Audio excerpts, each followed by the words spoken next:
వాక్యాన్ని ధ్యానించుదాం.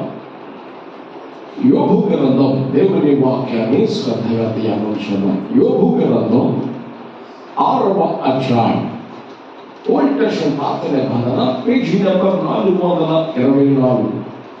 యోబు గ్రంథం 6వ అధ్యాయము 15వ వచనాన్ని మనం చదువుకుందాం. యోబు గ్రంథం 6వ అధ్యాయం 15వ వచనం. నా స్నేహితులు ఎండిన వాగు వలెను, మాయమైపోవు జల ప్రవాహం వలెను, నమ్మకూడని వారైది. అందరూ నేను పలికే మాట నన్ను అనుసరించి మీరు పలకండి. నా స్నేహితులు ఎండిన వాగు వలెను, మాయమైపోవు జల ప్రవాహం వలెను, నమ్మకూడని వారైది. దేవుని వాక్యాన్ని శ్రద్ధగా ధ్యానించుదాం. యోబు గ్రంథం 6వ అధ్యాయం 15వ వచనంలో యోబు తన స్నేహితుల గురించి ఈ మాట మాట్లాడుతున్నాడు. ఈ స్నేహితుల్ని చూచి మాట మాట్లాడుతున్నాడు. ఈ స్నేహితులు యోబు దగ్గరికి వచ్చారు. ఎక్కడికి వచ్చారండి? యోబు దగ్గరికి వచ్చారు. 3 స్నేహితులు. ఎందుకు యోబు దగ్గరకు వచ్చారు? యోబు వాళ్ళు చూసి మాట ఎందుకు కలిగాడు? వాళ్ళు తీసి పారేసినట్టే.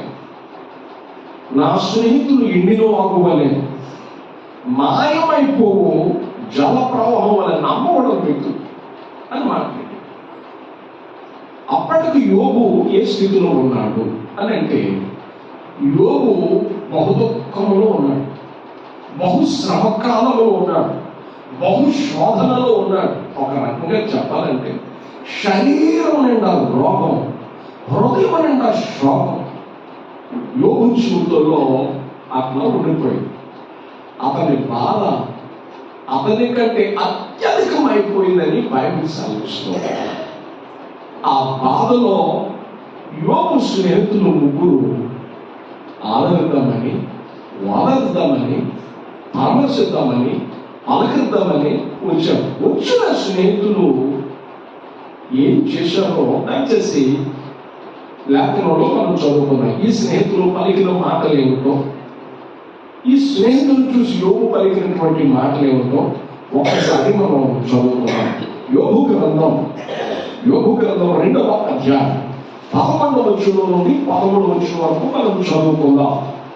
తేమానీయుడైన ఎలీఫజు, షూహీయుడైన బిల్దాదు, నయమాతీయుడైన జోఫరు, అంటే 3 స్నేహితులు ఎలీఫజు, బిల్దాదు, జోఫరు అను యోబు 3 స్నేహితులు అతనికి సంభవించిన ఆపదలన్నిటిని గూర్చి వినినవారై అతనితో కలిసి దుఃఖించుటకు, అతనిని ఓదార్చుటకు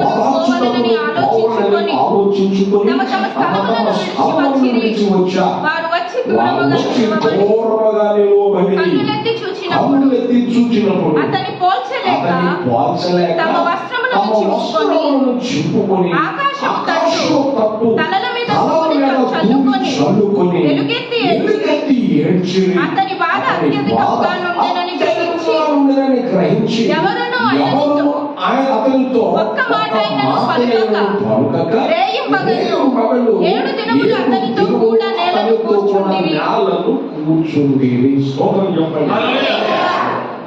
పరామర్శిద్దామని, పలకరిద్దామని, వాదరిద్దామని, ఆదరిద్దామని అక్కడికి వచ్చారు. వచ్చిన వాళ్ళు దూరంగా నిలబడ్డారట. ఎక్కడ నిలబడ్డారట? దూరంగా నిలబడ్డారట. యోబు దగ్గరకు వచ్చిన వాళ్ళు ఒక మాట కూడా మాట్లాడుకోకుండా దూరంగా నిలబడి మాట్లాడుతున్నారు. దూరంగా నిలబడ్డారట. మాట్లాడలేదట. దూరంగా నిలబడాలి. అసలు దూరంగా నిలబడడానికి కారణం ఏమిటి అని అంటే, ఇదే వాక్యం మనం చదువుకుంటే 7వ అధ్యాయం, యోబు గ్రంథం 7వ అధ్యాయం 5వ వచనం మనం చదువుకుందాం. నా దేహము పురుగులతో, నా దేహము యోబు అంటున్నాడు, నా దేహము పురుగులతో, మంటి పిల్లలతో కప్పబడి బట్టలతో కప్పబడి ఉన్నది, నా నా చర్మము మాని మరలా పగులుచున్నది. స్తోత్రం చెప్పాలి.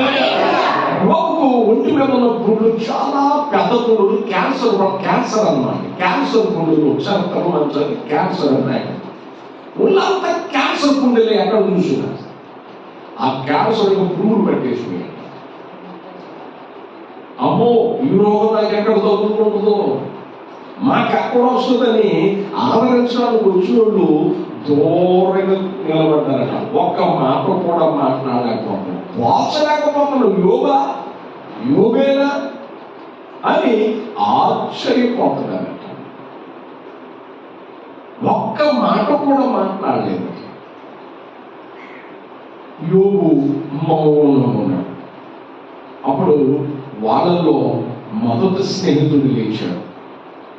యోబో, ఇది నీకు శాపం, ఇది నువ్వు చేసిన పనికి ఫలితం అని ఆదరించడానికి వచ్చిన స్నేహితుడు యోబుని రకరకాలుగా నిందించడం, దూషించడం చేస్తూ ఉన్నాడు. అతడు చాలా మాటలు మాట్లాడాడు.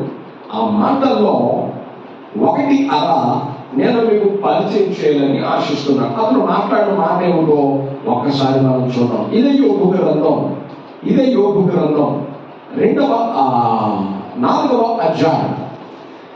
మొదటి స్నేహితుడు ఎలీఫజు మాట్లాడిన మాట యోబు గ్రంథం 4వ అధ్యాయము 8వ వచనం చదువుకున్న 4వ అధ్యాయము అంతేనా? 8వ వచనం చదువుకుందాం. నేను చూచినంత వరకు అక్రమము దున్ని కీడును విత్తువారు దానినే కోయుదురు. బాగా ఆలోచించాను. యోబు స్నేహితుడు మొదటి వాడు ఎలీఫజు మాట్లాడుతూ ఉన్నాడు.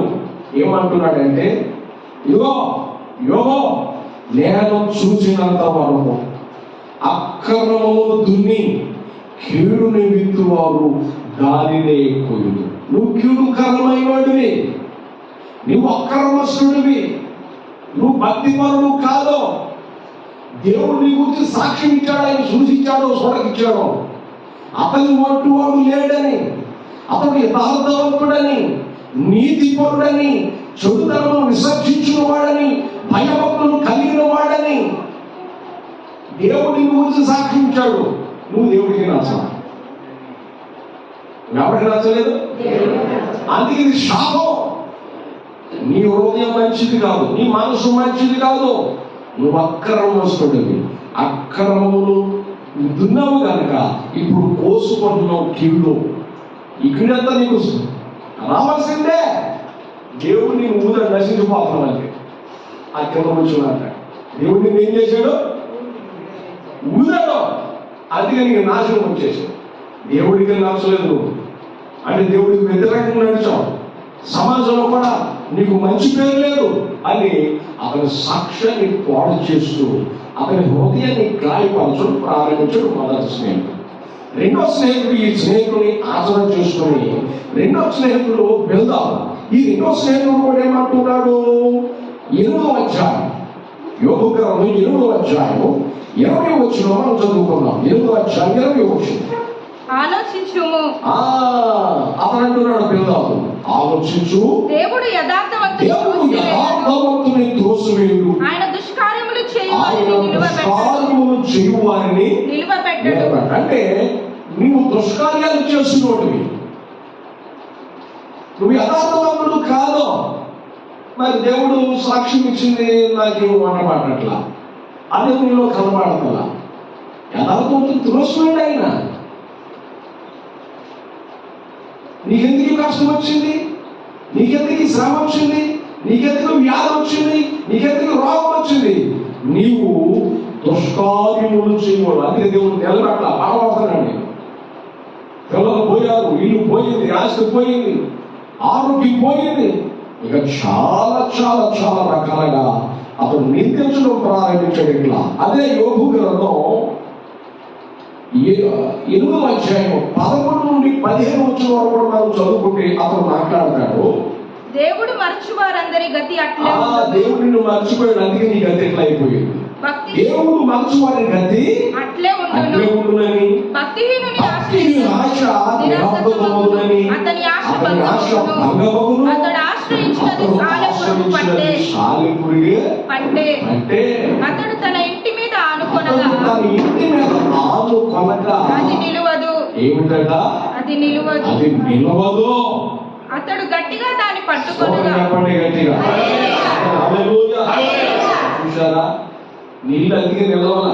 ప్లస్ ఇది 8వ అధ్యాయంలో 4వ వచనంలో కూడా మనం చదువుకుంటే అక్కడ రాయబడింది. 8వ అధ్యాయం 4వ వచనం, నీ కుమారులు ఆయన నీ కుమారులు ఇలా అంటున్నారు, నీ కుమారులు ఆయన అంటే దేవుని ఎదుట పాపము చేసురేమో. స్తోత్రం చెప్పండి.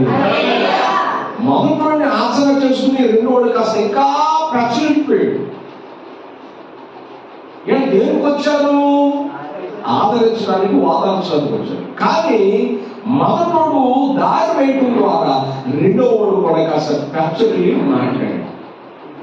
బాధలో ఉన్న వాడి దగ్గరకు వచ్చింది ఏంటంటే వేదాచరణ చేసుకుని మూడోవాడు ఏమన్నాడు? జోఫా. మూడోవాడు ఏమన్నాడు? దయచేసి ఆ మాట కూడా చదువుకోండి. యోబు గ్రంథం 11వ అధ్యాయం 11వ వచనం మనం చదువుకుందాం. యోబు గ్రంథం 11వ అధ్యాయం 11వ వచనం మనం చదువుకుందాం. పనికి మాలిన వారెవరో. ఏమిటంట? పనికి మాలిన వారెవరో. యోబు మొదటోడు ఎలిఫజు పలికాడు, గిల్దాదు పలికాడు. వాడు చూసుకుని నాకు బాగా వచ్చింది, ఖచ్చితం వాడు పలికింది. ఇదిగో ఇతను అంటున్నాడు, మూడో స్నేహితుడు జోఫర్ అంటున్నాడు. ఏమంటున్నాడు? పనికి మాలిన వారు ఎవరో ఆయనే ఎరుగును కదా. పాపము ఎక్కడ జరుగుతున్నదో ఆయనే తెలుసుకొనును కదా. స్తోత్రం చెప్పండి అంటూ ఇంకేమన్నాడు చెప్పరా? ఇదే యోబు గ్రంథం 11వ అధ్యాయం 13, 14 వచనాలు మనం చదువుకుందాం. నీవు నీ మనస్సును తిన్నగా నిలిపితే అంటే నువ్వు నిబ్బరంగా లేవు. ని మనసు మంచిది కాదు.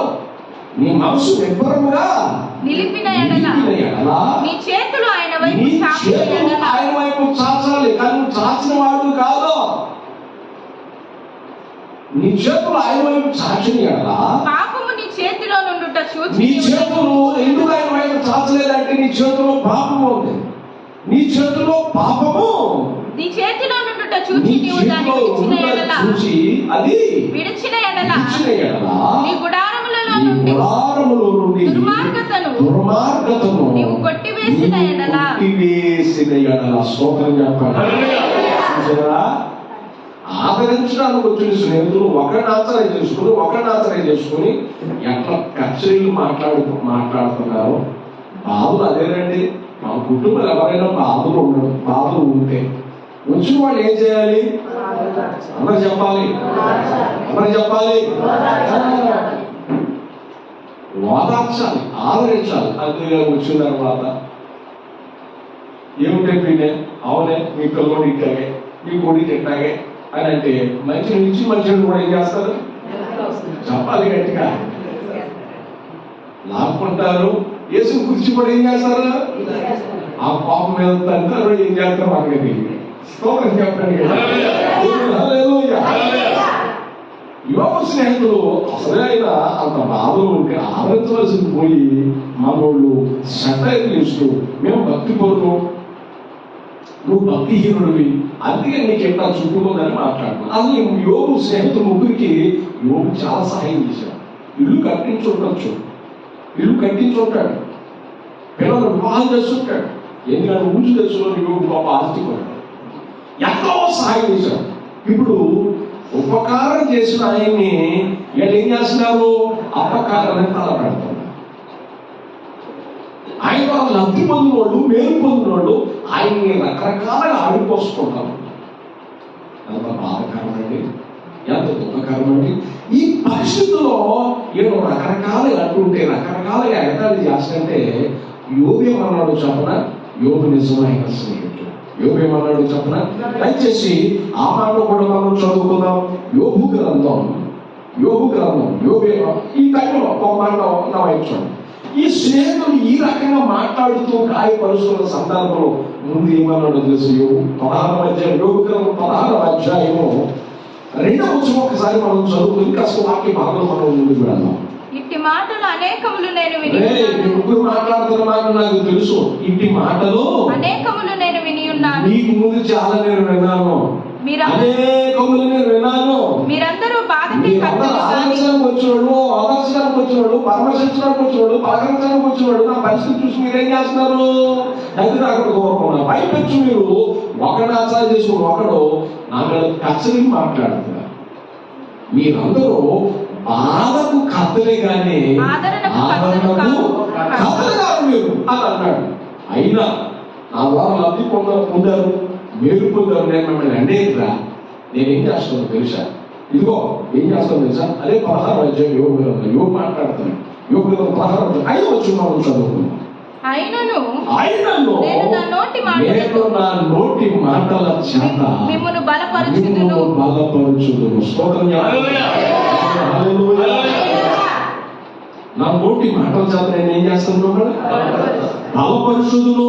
నా పెదవుల మాటలు మిమ్మును ఓదార్చి ఆదరించి ఏం చేస్తాయండి?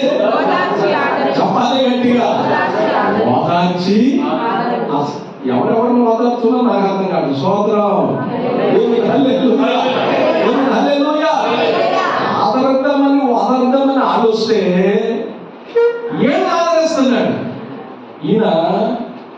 స్నేహితుని అంటే ఇట్లా వాడు అంటే వస్తున్నాడు. ముగ్గురు స్నేహితులు అంటే ఇట్లా సరే బాగా ఈరులు అయ్యారు, బలపడుద్దాం అని వారిని బలపరుస్తున్నాడు. బైబిల్లో రాయబడింది అతడు వాళ్ళు నిందించే టైంలో అంత సహనం కలిగి ఉన్నాడు. అంత బైబిల్లో రాయబడింది అతడు సహనమును గురించి వింటిరా. స్తోత్రం చెప్పాలి. బాధలో సహనాన్ని కోల్పోతాడు మనిషి. ప్రసంగి రంగంలో రాయబడింది నీవు ఏలుబడి చేయవాడు నేను ఇసుకున్నప్పుడు కసురుకున్నప్పుడు నీవు ఓర్చుకో. ఓర్పు గొప్ప ద్రోహ కార్యాలు జరగకుండా చేయు. స్తోత్రం చెప్పాలి. ఓర్చుకోవాలి. ఏం చేయాలండి? ఎవరు చెప్పాలి? తండ్రి గారు అనేవాడు ఓడుగుడ్లు ఓర్చుకుంటాడంట దాగిడు అయ్యిద్దాడు. ఓడుగుడ్లు ఓర్చుకుంటే ఏమైందంటే గుడ్డు ఉన్నప్పుడు నువ్వు ఓర్చుకున్నా వేసుకున్నావు అనుకో అక్కడికే గుడుకున్నా మిగుతావు. కానీ ఆ గుడ్డుని చక్కగా పొగేసి ఆ పిల్లలు చేసి జాగ్రత్తగా చేసుకుంటే 2-3 కిలోలు అవుతుంది. స్తోత్రం చెప్పండి. మంది తినొచ్చండి. అవునా కదా? ఓర్పు గొప్ప ద్రోహ కార్యాలు జరగకుండా చేయును. యోబు సహనం గొప్పది. ఆ టైంలో కూడా సహనాన్ని తప్పిపోలేదు, సహనాన్ని కోల్పోలేదు. ఎంతో సహనాన్ని కలిగి ఉన్నాడు. ఏమై ఉన్నాడండి? యేసుక్రీస్తు ప్రభువులో కూడా ఎప్పుడు రాసిన పత్రికలో రాయబడింది ఆయన ఉన్న ఆనందము కొరకై అవమానమును నిర్లక్ష్య పెట్టి సిలువ శ్రమను సహించాడట. ఆయన సహనముతోను ఓర్పుతోను సిలువ యాత్రను కొనసాగించాడట. అద్భుతకరుడు మన దేవుడు. నిజంగా ఆ టైంలో యోబు గారికి కోపం వచ్చి అన్నారు, రే నీకు ఈ గారు పెట్టలేదురా, నీ పిల్లలు పెళ్లి చేయలేదురా, ఇగో అలా అవసరం అక్కడ నా కొరకు వచ్చావు, నేను నీకు చేయలేదురా అని అనొచ్చు. మనమైతే ఆ టైంలో ఉంటే మామూలుగా కాదు, కబడ్డీ ఆడేవాడు. చెప్పండి, మామూలు కబడ్డీయా చెప్పాలి గట్టిగా. మామూలు కబడ్డీ కాదు. ఏమవుతాయో ఏమో వడతాయి కూడా మనకి. స్తోత్రం చెప్పండి. అని యోబు గారు ఆ సహనంలో మాట్లాడారు. ఆయన మాట్లాడొచ్చు, అవకాశము. కానీ బైబిల్లో రాబడింది నిజమైన స్నేహితుడు సంగతిని మరుగుపరచు. సహజంగా మంచి స్నేహితులేండి, మంచి స్నేహితులు ఒకరికొకరు కలిసి ఉన్నారు. స్నేహితుల మధ్య సర్వసాధారణంగా ప్రాణ స్నేహితుల మధ్య ఆఫ్రికాలో ఉండవు, అన్ని షేర్ చేసుకుంటారు. ఒకవేళ తేడా వచ్చిందనుకో ఆయన విషయాలన్నీ బయటపెడుతున్నాడు, అది స్నేహం అను, నమ్మక ద్రోహం. ఏమంటారు దాన్ని? నమ్మక ద్రోహం. ఈ స్నేహితుడికి కూడా అతను నమ్మలేదు. బైబిల్ సాధించినది యోహాను సువార్తలో రాయబడింది. యేసు ప్రభు వారు అంటారు, శిష్యులారా నేను మిమ్మల్ని దాసులని పిలువక స్నేహితులు అని పిలుచుతున్నాను అన్నాడు. స్తోత్రంగా. దాసులని పిలువగా స్నేహితులని పిలుచుతున్నాను. సామెతలో రాయబడింది, నిజమైన స్నేహితుడు మేలు కోరి గాయం చేస్తాడంట. స్తోత్రంగా. నిజమైన స్నేహితుడు ఏం చేస్తాడండి? అందరూ చెప్పాలి, మేలు కోరి గాయం చేస్తాడు. యేసు ప్రభు నిజమైన స్నేహితుడు. మనం ఎన్నెన్నో రకాలుగా ఆశలు ఆశలు పిచ్చి పిచ్చి ఆశ, కానీ దేవుడు మనల్ని ఏం చేస్తున్నాడండి? ఎంతగా దాస్తున్నాడండి, ఎంతగా కాస్తున్నాడండి, ఎంత మరుగుపరుస్తున్నాడండి. ప్రేమ కలిగిన దేవుడు. ఆయన ప్రేమ ఎంత గొప్పది, ఎంత ఉన్నతమైంది ఆయన ప్రేమ.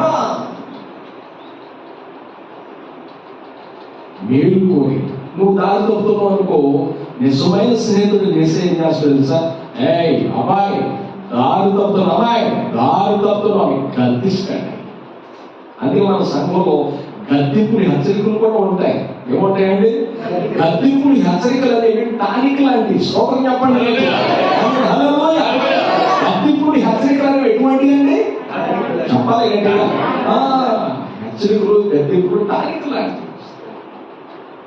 ఆయనను గద్దించినప్పుడు విసుక్కోవద్దని రాయబడింది. ఆయన నిన్ను శిక్షించినప్పుడు గద్దించినప్పుడు విసుక్కొనక శిక్షను తృణీకరించదని మనం వాక్యం సాధిస్తాం. నీ మేలు కొరకే, నిన్ను క్రమపరచడం కొరకే, నీకు ఆశీర్వాదం ఇవ్వడం కొరకే, నిన్ను దీవించడం కొరకే, ఉన్న ఈ స్థితి నుంచి మరొక స్థితికి లేవనెత్తడం కొరకే నేను క్రమపరుస్తున్నానని గుర్తించు. స్తోత్రం చెప్పాలి. అబ్రహాము దేవునికి మంచి స్నేహితుడు. అబ్రహాము దేవునికి ఎటువంటి వాడంటే చెప్పండి. అబ్రహాముకి ఏది దాయిలా సొదొమ గొమొర్రా నాశనం చేయడానికి ఆయన వస్తున్నాడు. దాని పాపం బహుమారంగా దేవుడి దృష్టికి వెళ్ళిపోయింది. నేను నాశనం చేయాలనుకున్నాడు. దాంట్లో చుట్టుపక్కల సుదూరం వృక్షం దగ్గర అబ్రహాం కూర్చొని కూడా వేసుకుని ప్రార్థన చేస్తున్నాడు. అమ్మో దారిలో ఉన్నాడు అబ్రహాం, నేను వెళ్తున్నాను, ఆ పక్కన ఇతని మీదకి వెళ్ళాలి, ఈ దారి గుండా వెళ్ళాలి. అబ్రహాం అంటే నాలుగు పెట్టిపోతాడు. దేవుడు అబద్ధమాడు, 14 రోజు వచ్చాను ఇటు అని అంటాడు. మరి వచ్చినప్పుడు దారిలో నేను ఉన్నాను కదా, జ్ఞాపకం చేసుకునేది ప్రభావం అడిగితాడు. అప్పుడు నేను బాధపడిపోతాను. కానీ అబ్రహాంకి చెప్పి వెళ్దామని అబ్రహాంకి చెప్పి వెళ్ళడానికి అబ్రహాం దగ్గరికి వచ్చాడు.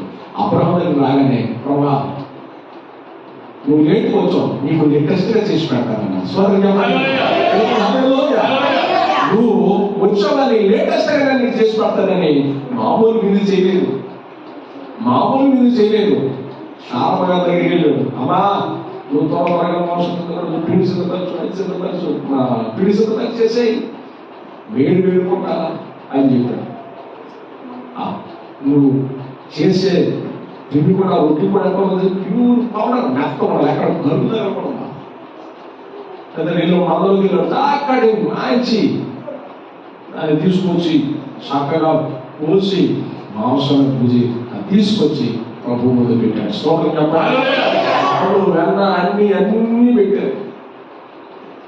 ప్రభు పడుకున్నాడు. స్తోత్రం చెప్పాలి. తిన్న తర్వాత అబ్రహామా ఇక నీకు చెప్పబాటు పెట్టి నువ్వు సొదొమ గొమొర్రా నాశనం చేయడానికి కాదంటే అబ్రహాము ప్రార్థన చేసింది. ప్రభా ఆ ప్రాంతంలో తన లోతున్నాడు తప్పుడు కొడుకు. ప్రభా 50 మంది నీతిమంతులు ఉంటే నాశనం చేస్తాను అక్కడ. అబ్రహామా 50 మంది నీతిమంతులు కాబట్టి నేను ఇంటి నాశనం చేస్తానయ్యా అని అన్నాడు. 50 మంది దగ్గర నుంచి 40 దగ్గర నుంచి 30 దగ్గర నుంచి 20 దగ్గర నుంచి 10 దగ్గర నుంచి 5 దాకా వచ్చాడు. 5 కూడా అక్కడ నీతిమంతులు లేరు. ఎంతగా అబ్రహాముని గ్రహించాడు. అబ్రహామును బట్టి దేవుడు లోతును ఆ శ్రమ నుండి తప్పించాడు. స్తోత్రం చెప్పండి. హల్లెలూయా. లోతును అబ్రహామును బట్టి ఆ శ్రమ నుండి అగ్ని నుండి బయటికి పంపించాడు. ఎంత గొప్పది! దేవుడు బిడ్డలారా, దేవుని వాక్యం సెలవిస్తున్నాడు. అబ్రహాముకు దేవుడు మంచి స్నేహితుడు. అబ్రహామును దాటి వెళ్ళలేదు. తాను సంకల్పించినవన్నీ తన సేవకులకి బయలుపరచకుండా చెప్పకుండా ఏది చేయడని దేవుడు వాక్యం సెలవిస్తున్నాడు. దేవుడు బిడ్డ, దేవుడు గొప్పవాడు. అబ్రహాము దేవునికి మంచి స్నేహితుడు. మోషే కూడా దేవునికి మంచి స్నేహితుడు. మోషే ఎటువంటి వాడండి? దేవుడు అన్నాడు, అతడు ఏసావు నేను ఓడార్థములతో పిలుస్తాను, ఓడభావంతో నన్ను గుర్తిస్తాను, కానీ మోషే అయితే నన్ను ముఖాముఖిగా ఎరిగిన వాడు. స్తోత్రం చెప్పాలి. మోషే నన్ను ఏం చేసిన వాడు? ముఖాముఖిగా ఎరిగిన వాడు. మోషే నాకు మంచి స్నేహితుడు అన్నాడు. అంత అద్భుతం. యేసు ప్రభు మంచి స్నేహితుడు. ఆయన నీకు మేలు చేసేవాడు. ఆయన నిన్ను గద్దించినప్పుడు, వాక్యం వారిని గద్దించినప్పుడు, వాక్యం వారిని హెచ్చరించినప్పుడు నీవు ఇది నా మంచిగా అనుకో, నా కొరగా అనుకో. నిన్ను దిద్దుకోవటానికి అవకాశం ఇచ్చాడు, నిన్ను సరి చేసుకోవటానికి అవకాశం ఇచ్చాడు. సరి చేసుకోవాలి. స్తోత్రం చెప్పండి. హల్లెలూయా. కానీ యోబు తన స్నేహితుల పట్ల సహనం కలిగి ఉన్నాడు. యోబు నిజంగా దేవుని ప్రేమతో నమ్మబడుతున్నాడు. దేవుని ప్రేమ చేత కప్పబడిన వాడు యోబు. తన స్నేహితుని అంటే యేసు ప్రభు వారు కూడా మనల్ని అందేసేవారు కాదు, మనం ప్రేమగా చూసుకునే దేవుడు. స్తోత్రం. ఏదైనా చేయకూడదని చూడకూడదని చూసి చేయకూడదని చేసేవారు. యాను క్షమించు, ఎరుగక తెలియక నేను చేశానంటే చాలు. నువ్వు తెలిస్తే చేసిన దానికి శిక్ష ఉంది, కానీ తెలియక చేసిన దానికి ఆయన క్షమిస్తాడు. స్తోత్రం చెప్పండి. తెలిసి నువ్వు చేసావనుకో దానికి దోషం వస్తుంది. ఏమొస్తుందండి? దోషం. ఆ దోషం వదలాలి అంటే 8 సంవత్సరాలు పట్టవచ్చు, 4 సంవత్సరాలు పట్టవచ్చు, నీ జీవితాంతం పట్టవచ్చు. దాన్ని పోగొట్టుకోవడానికి చాలా ప్రయాసపడతాను. అది నీ బిడ్డల మీద పడకముందే నేను నువ్వు స్టార్ట్ చేసుకోవాల్సిన వారమై ఉన్నాను. స్తోత్రం చెప్పండి.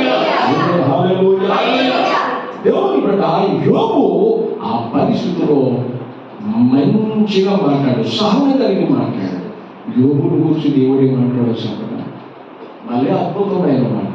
దయచేసి ఆ మనం చదువుకున్నాం. యోబు గ్రంథం 42వ అధ్యాయం. యోబు గ్రంథం 42వ అధ్యాయంలో, యోబు గ్రంథం 42వ అధ్యాయం 7వ వచనం 8వ వచనం మనం చదువుదాం. యెహోవా యోబుతో ఆ మాటలు పలికిన తరువాత ఆయన తేమానీయుడైన యోబు స్నేహితుడైన తేమానీయుడైన ఎలీఫజుతో దేవుడు మాట్లాడుతున్నాడు. ఏమంటున్నాడా? నా సేవకుడైన యోబు పలికినట్లు మీరు నన్ను గూర్చి యుక్తమైనది పలుకలేదు గనుక, యుక్తమైనది మంచిది మీరు పలకలేదు. స్తోత్రం చెప్పండి. ఈ ముగ్గురు స్నేహితులు ఏం చేయలేదండి? మంచిది పలకల్లా, కానీ బాధలు ఉండి కూడా యోబు తన నోటి మాటల చేత బాధపరిచాడు. స్తోత్రం చెప్పండి. ఇంకా అసలు యోబు పలికిన మంచి మాట ఏమిటి అని అంటే అదే 42వ అధ్యాయం 2వ వచనం మనం చదువుకుంటే, యోబు 42వ అధ్యాయం 2వ వచనం మనం చదువుకుంటే బైబిల్ సెలవిస్తుంది. చదువుదాం. నీవు సమస్త క్రియలను చేయగలవని యోబు అంటున్నాడు. నీవేం చేయగలిగిన వాడు? సమస్త క్రియలను నీవు సమస్త క్రియలను చేయగలవని నీవు ఉద్దేశించినది ఏది నిష్ఫలము కానేరదని నేను ఇప్పుడు తెలుసుకున్నా.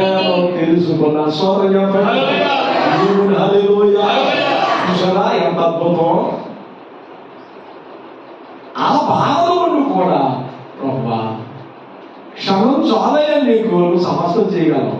లేదు ఉన్నట్టు ఉండదు లేనట్టు చేయగలవయ్యా, లేదు ఉన్నట్టు ఉండదు లేనట్టు నువ్వు చేయగలవయ్యా. ఎంత అద్భుతం అండి, ఎంత ఆశ్చర్యం అండి.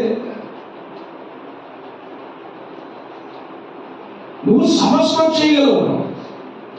ఆదిని నాతో మొదటివాడు నువ్వు కనపడివాడు నువ్వే, ఆల్ఫా ఒమేగా నువ్వే. నీకు తెలియకూడదు, నీ దాటిపోదు ఏది. నీకు సమస్తము సాధ్యమే. అసాధ్యం సుసాధ్యంగా చేయగలిగిన దేవుడు నీవు. అందుకే నువ్వు సమస్త క్రియలను చేయగలిగిన దేవుడు ఆయన, సమస్తం ఎదిగిన దేవుడు ఆయన, సమస్తం నీ వశువులు ఉన్నారు ఆయన. స్తోత్రం చెప్పండి. సమస్తం నీ వశువులు, సమస్త క్రియలు చేయగలవు నీవు.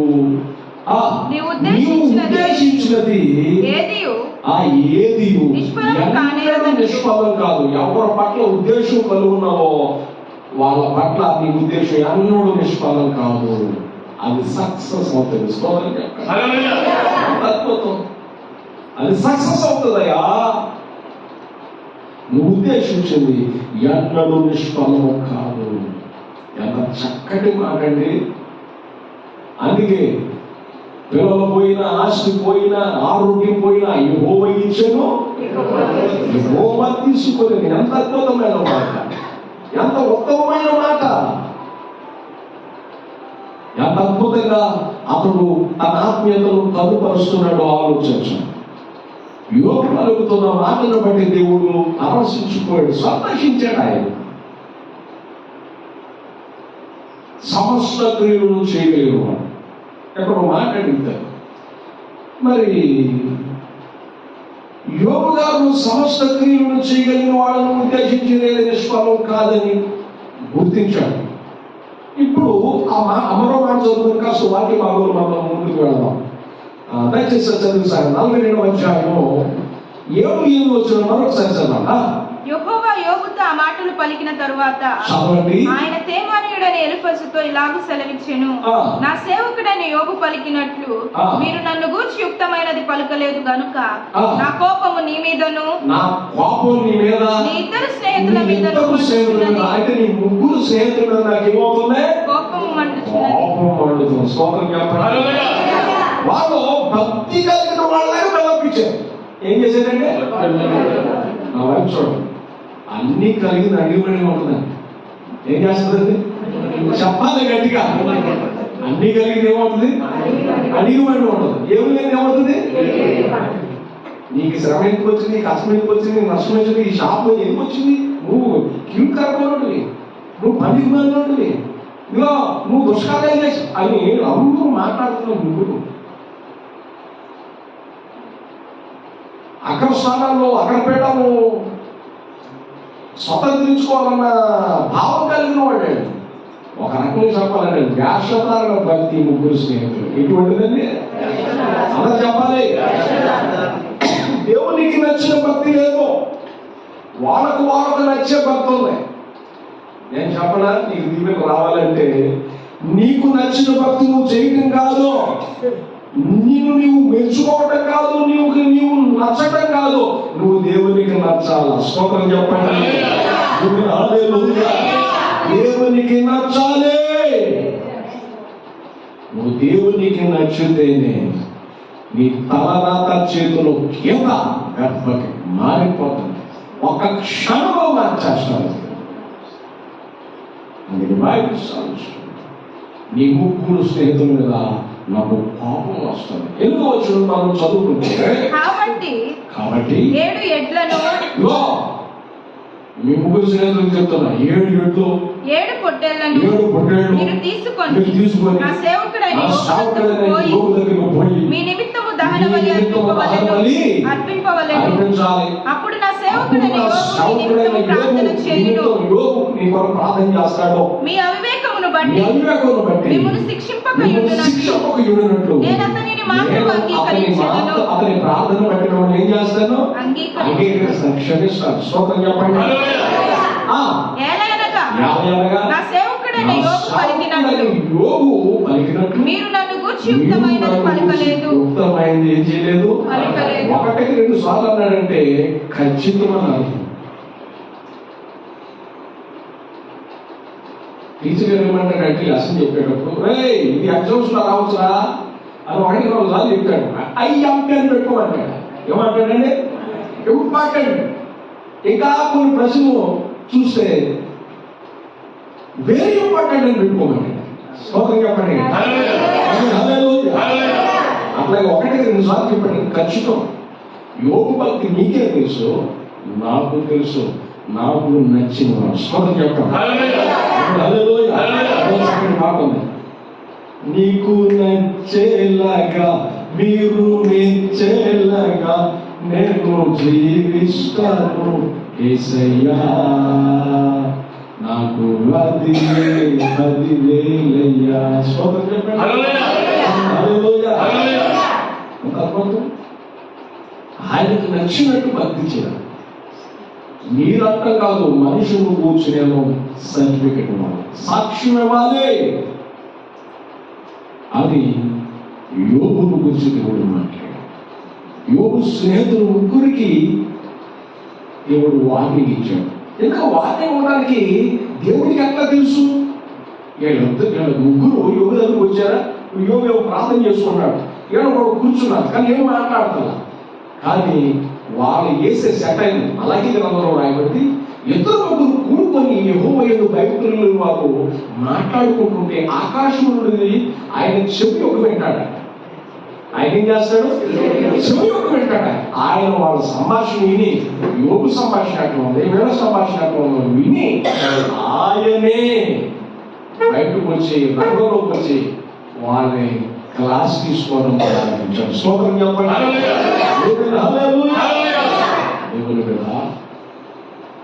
యోబు యుక్తమైంది పలికాడు కనుక యోబు దేవుడు ఏం చేశాడు? 42వ అధ్యాయంలో, యోబు గ్రంథం 42వ అధ్యాయంలో మనం చదువుకుంటే 42వ అధ్యాయం 12వ వచనం.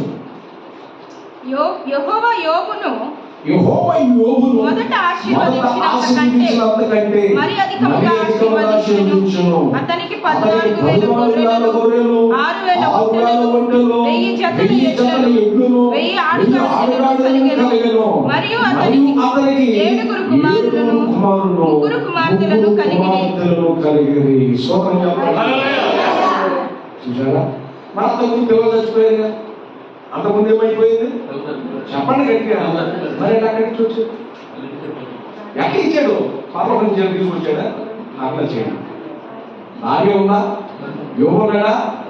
మరలా ముసలి తనముందు అబ్రహాముకి 100 సంవత్సరాలకు సంతానం ఇచ్చాడు.